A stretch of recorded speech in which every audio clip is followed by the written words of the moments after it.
बिस्मिल्लाहिर्रहमानिर्रहीम। मैं हूं अनवार बासी और आप देख रहे हैं मेरा यूट्यूब चैनल। नाजरीन, एक इशू जिसको मैंने उजागर किया था सोशल मीडिया पर, लेकिन ये शख्स आज भी इंसाफ का मुतलाशी है। अपनी बेटी के नाहक कत्ल के लिए, इंसाफ के लिए ये शख्स दर बदर की ठोकरें खाने पर मजबूर है। मैंने इस केस पर कितने ही व्लॉग्स किए, नेशनल मीडिया पर, टीवी चैनल्स पर, रोज़ टीवी चैनल पर, इसके अलावा मुख्तलिफ़ अखबारात में इस मसले को मैंने उजागर किया, लेकिन कहीं भी इस शख्स की सुनवाई नहीं हो रही। ये शख्स रोज़ाना मेरे पास यहाँ पर मेरे ऑफिस में इस्लामाबाद पहुँच आता है इस आस पर कि शायद मेरी आवाज़ कोई दर्द दिल रखने वाला, सीने में दिल रखने वाला, कोई सीनियर ऑफिसर पुलिस का या कोई ब्यूरोक्रेट्स या कोई मिनिस्टर या कोई वज़ीर दाखिला साहब से भी इन्होंने, वफाकी वज़ीर दाखिला शेख रशीद साहब से भी इन्होंने रिक्वेस्ट की, वज़ीर आज़म इमरान खान साहब से भी इन्होंने रिक्वेस्ट की, चीफ जस्टिस ऑफ पाकिस्तान से भी इन्होंने रिक्वेस्ट की, IG KPK से भी इन्होंने रिक्वेस्ट की, DPO एबटाबाद, DIG हज़ारा, कोई शख्स, कोई भी ऐसा फोरम नहीं था जहाँ पर ये गए ना हो। मैं इस सिलसिले में आज आखिरी व्लॉग कर रहा हूँ, क्योंकि मैं मुसलसल डे फर्स्ट से इस केस को उजागर कर रहा हूँ। मैंने बहुत कोशिश की कि इस मज़लूम शख्स को इंसाफ मिल सके, लेकिन इस माशरे में, सोसाइटी में इतनी बेहिस्सी है कि जो गरीब शख्स होता है, जिसकी पहुँच कहीं नहीं होती, जो इदारों में पैसे नहीं दे सकता, उसे इंसाफ नहीं मिलता। मेरे कप्तान कहा करते थे कि रियासत मदीना मॉडल ये रियासत बनाऊंगा जहां पर गरीब शख्स को सस्ता इंसाफ मिलेगा। आज खान साहब देख लें, ये मज़लूम शख्स अब ज़िंदगी से तंग आ चुका है। इसकी जवान साला बेटी को कत्ल किया गया और फिर पुलिस ज़िला एबटाबाद की तहसील लोरा का थाना लोरा इंतहाई नाकस तफ्तीश की गई इस केस की, हक़ाइक़ को मसख़ किया गया, पोस्टमार्टम रिपोर्ट तब्दील की गई। इसके अलावा जो आला कत्ल बरामद हुआ था उसका ज़िमनी में पुलिस रिपोर्ट जो होती है अदालत में पेश करनी होती है, उसमें ज़िक्र नहीं किया गया। मौके के गुहान के जो वहाँ पे बयानात थे वो पेश नहीं किए गए। इंतहाई नाकस रिपोर्ट अदालत में पेश की गई, जिसकी बिना पर मुलज़मान की ज़मानतें हो गई और आज वो रिहाई मिलने के बाद ये शख्स तब से लेकर आज तक 22 जून 2020 को इनकी बेटी का दिन दिहाड़े कत्ल हुआ और फिर उसके बाद मुलज़मान की ज़मानतें होगी और ये शख्स री इंक्वायरी के चक्रों में और इंसाफ के चक्रों में KPK वफाक में कहीं भी कोई ऐसा फोरम नहीं है जहाँ पे ये गया ना हो, लेकिन इंसाफ नहीं मिल रहा। मेरे साथ मौजूद है मोहम्मद शबान, जो इस लड़की के वालिद हैं। तंग आ चुके हैं आप, कोई फोरम आपने छोड़ा नहीं है आपने। मैं ये देख रहा हूँ कि वो मेरे सामने इनका वो पड़ा है जिसमें मोर देन 100 एप्लीकेशंस होंगी, लेकिन ये शख्स आज भी इंसाफ का मुतलाशी है। अब क्या कहना चाहेंगे, किससे फरियाद करेंगे आप कि आपको इंसाफ दे? मैं आखिरी फरियाद करता हूँ वज़ीर आज़म पाकिस्तान से हाथ जोड़ के कि मेरी बेटी के कत्ल का अजाला किया जाए। DPO एबटाबाद से मुझे वो बहुत अच्छे लगे थे कि पठान हैं और वो मुझे इंसाफ देंगे। 4 चक्कर मैंने उनके पास भी लगाए और DIG हज़ारा से मैं दरख्वास्त करता हूँ कि अगर मेरी बेटी के कत्ल ना ज़ाहिर हुआ तो मैं खुदकशी कर लूँगा।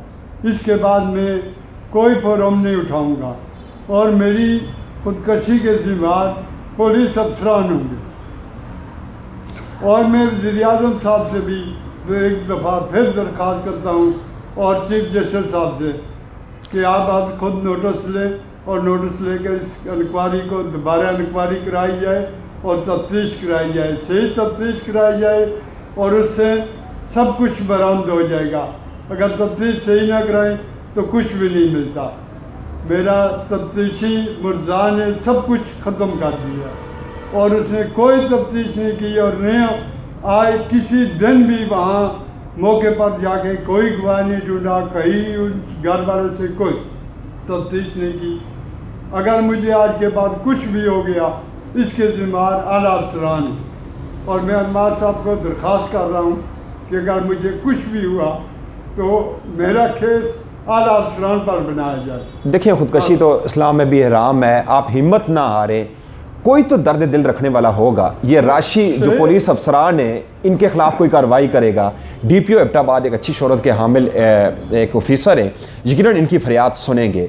मुझे यकीन है कि DPO एबटाबाद एक अच्छे इंसान है, यकीनन इनकी फरियाद सुनेंगे। और ये राशि पुलिस अफसरान जिन्होंने इनका केस बिगाड़ा है, उनको ना सिर्फ उनसे पूछा जाएगा बल्कि उन्हें मुअत्तल करके उन्हें ऐसी सज़ाएं दी जाएं ताकि KPK पुलिस को बदनाम करने वाली इन काली बेड़ों के ख़िलाफ़ ताकि ऐसे इक़दाम किए जाएं ताकि पुलिस को बदनामी से मज़ीद बचाया जा सके। और इन जैसे मज़लूम जो शख्स इंसाफ के मतलाशी दर बदर की ठोकरें खा रहे हैं, आज इस शख्स के पास जेब में, इसकी पॉकेट में किराया भी नहीं होता कि एक जगह से दूसरी जगह मूव कर सके, लेकिन फिर भी इंसाफ के लिए ये शख्स दर बदर की ठोकरें खा रहा है। इंसाफ अगर इस शख्स को नहीं मिलेगा, खुदा न खास्ता कोई इंतहाई इकदाम कर लेता है, उसके बाद तो हम लोग कहते हैं कि ऐसा नहीं होना चाहिए था। अब क्यों नहीं एक्शन लिया जा रहा? इस शख्स की सुनवाई क्यों नहीं हो रही?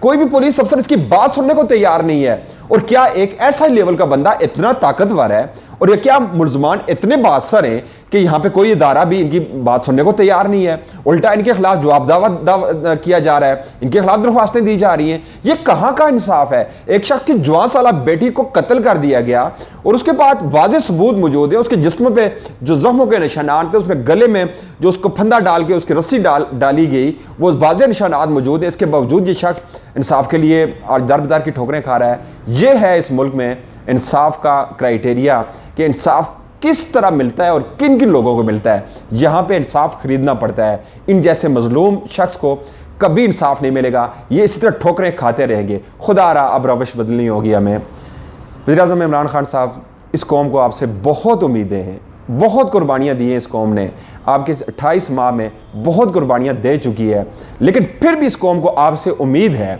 हमें यकीन है, इस कौम को यकीन है कि आप कुछ ना कुछ करके दिखाएंगे। आपने जो रिफॉर्म्स का दावा किया था, जो वादा किया था, हमें यकीन है कि आप पूरा करेंगे। चूँकि मुल्की हालात ऐसे थे, एक ग्लोबल डिज़ास्टर आ गया कोविड की शक्ल में, हो सकता है कि आप वो डिलीवर नहीं कर सके, लेकिन अब वक्त आ गया है कि खुदारा सबसे पहले जो निज़ाम अदल है, इसे खुदारा मैं आपसे एक पाकिस्तानी होने की नसीहत से आपसे हाथ जोड़कर ये मैं इल्तिजा करता हूँ कि इस निज़ाम अदल को दुरुस्त किया जाए। जब अदल होगा इस मुल्क में तो इस मुल्क की तमाम प्रॉब्लम्स ख़त्म हो जाएंगी। इस जैसे शख्स को जब इंसाफ मिलेगा तो यकीनन इस मुल्क की तमाम मुश्किलात जो हल होंगी। इनकी बद्दुआएं मत लें। अपने राशि पुलिस अफसरान जो चाहे किसी भी सूबे से हैं, वफाक से या कहीं से भी हैं, जो इन जैसे गरीबों के लिए मसाइल पैदा करते हैं, इन्हें इंसाफ नहीं दे सकते, इनके मुलजमान के साथ मिल जाते हैं, उन्हें इकरार वाकई सजाएँ मिलनी चाहिए ताकि इस माशरे में इंसाफ का बोलबाला हो। अच्छा, मेरा आखिरी सवाल आपसे ये है, आप ये बताएं कि क्या मुलजमान की तरफ से आपसे रब्ता किया गया? मुलजमान खुद रब्ता नहीं करते, उन्होंने सुलह की कोशिश कर रहे हैं, आपको कोई ऑफर्स कर रहे हैं? 3-4 बंदे मेरे पास आए हैं, उन्होंने मुझे ऑफर की है, पर वो ऐसे ही ऑफर कर रहे हैं कि नहीं जी आप राजीनामा कर दें, बस राजीनामा कर लें, उनको माफ़ कर दें, उनको माफ़ कर दें। मैंने उन्हें ये कहा है कि वो पहले इस बात को कहें कि हमारे घर का वो बंदा था, हमारे घर में कत्ल हुआ है, वो हमारा बंदा था। जो भी मतलब पुलिस के सामने तो उन्होंने इतराफ़ जुर्म कर लिया था, मौके पर गए, वहाँ पे आला कत्ल बरामद हुआ और बताया गया कि किस तरह उनके गले में फंदा डाला गया, किस तरह घसीटा गया, किस तरह मारा गया। ये पुलिस ने इब्तदाई रिपोर्ट में ये चीज़ मेंशन भी की थी, लेकिन जो अदालत में रिपोर्ट पेश की गई वो हक़ाइक़ को मसक किया गया। तो ये थी अभी भी मेरे पास जो जवाब दावा किया उसमें लिखा है कि ये हमारे पास झूठा केस, वो भी जा कहते हैं ये झूठा केस है, जो कि उसके घर में सब कुछ। तो फिर उस बच्ची को मारा किसने? पूरे आले इलाका को इल्म है कि उनके घर में दिन को 1 बजे ये काम हुआ है सर। मैं सिर्फ इतना ही कहूँगा, मैं आज आखिरी रिक्वेस्ट है, इसके बाद अगर मेरी ज़िंदगी को कुछ हुआ तो ये आला अफसरान इसके जिम्मेदार है। तो फिर मुझे ये नज़र नहीं आ रहा कि मुझे इंसान मिले। मैं सिर्फ इतना कहूँगा कि ये ज़िंदगी जो होती है अतिया खुदाबंदी होती है। इस्लाम में ख़ुदकशी हराम है। आप किसी किस्म का इंतहाई इक़दाम मत उठाएं, कोई इस तरह का इंतहाई कदम मत उठाएं। आप इंसाफ के लिए उम्मीद रखें, अपने अल्लाह से मांगें, इंशाअल्लाह एक दिन ज़रूर आएगा कि आपको इंसाफ मिलेगा। आज के लिए इतना ही। इंशाल्लाह हम दुआ गो हैं कि अल्लाह करे इस मज़लूम शख्स को इंसाफ मिल जाए, जो इंतहाई सर्दी में ये शख्स 3-3 घंटे यहाँ पे मुंतज़िर होता है कि शायद मेरी आवाज़ किसी फोरम पर सुनी जाए और मुझे इंसाफ मिल जाए। आज के लिए इतना ही अनवार अब्बासी। और मैं एक चीज़ आपसे रिक्वेस्ट ज़रूर करूँगा चलते चलते कि आप में से भी कोई ऐसा शख्स जो इनकी मदद के लिए आगे आना चाहे, इनकी आवाज़ बनना चाहे, तो वो ज़रूर इस शख्स की आवाज़ बने। ऐसे मज़लूम शख्स जो होते हैं उनका साथ देने से यकीनन अल्लाह की खुशनुदी हासिल होगी और इस शख्स को अगर इंसाफ मिल जाए तो हम सब सरखरू हो जाएंगे। आज के लिए इतना ही। अल्लाह हाफ़िज़।